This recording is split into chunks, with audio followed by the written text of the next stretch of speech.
Okey, pakcik nak cari siapa-siapa yang kat sini. Cik, nak pergi mana? Oh, nak balik lah Nak pakcik. balik kat sini ke kerja? Dekat sini je. Boleh pakcik ambil 5 minit tak? Boleh. Pakcik nak ni, pakcik ada studio raya ni. Nak hadiahkan gambar sebab pakcik jenuh hujan-hujan ni kan.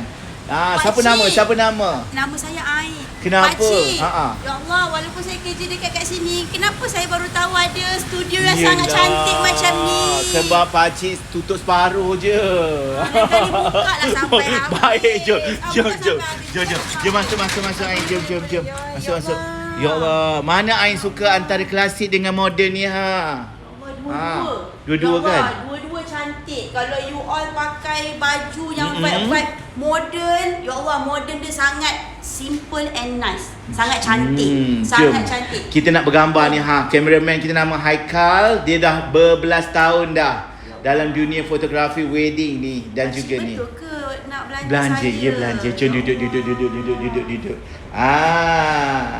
Okay, take 1, take 2, action. Tangkap. Letak beg. Macam tu. Ya Allah. Sonok kan? Seronok lah. Okay, itu dia. Wow. Okay, gaya lain sikit. Macam tu. Okay, Mai Ain tengok ni Ain kat sini. Jom. Ya Allah Ain, dia direct Ain boleh tengok dekat sini. Ya Allah, pakcik, betul lah.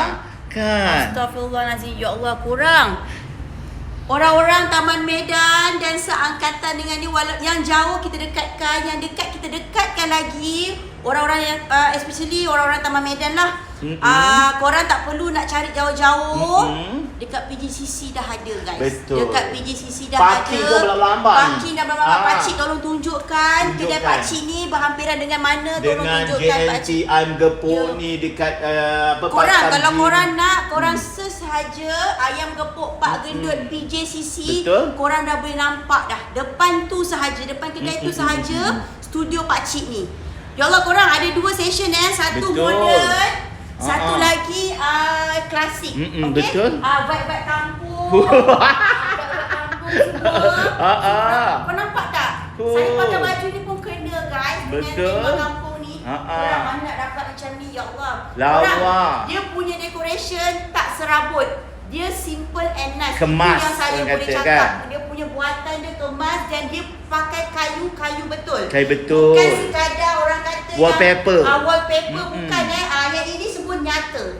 Betul. Yang ni nyata dan kita pun berada di alam yang nyata. Yeah. Okay. So korang jangan segan, jangan malu. Korang tanya je berapa harga dekat pakcik. Pakcik akan bagi tahu korang. Betul. Okay? Semestinya dari sentuhan studio dan studio Pakcik 2026. Yes, Terima kasih Ain. betul. Jom kita sambung. Okay, Alright, bye bye. korang.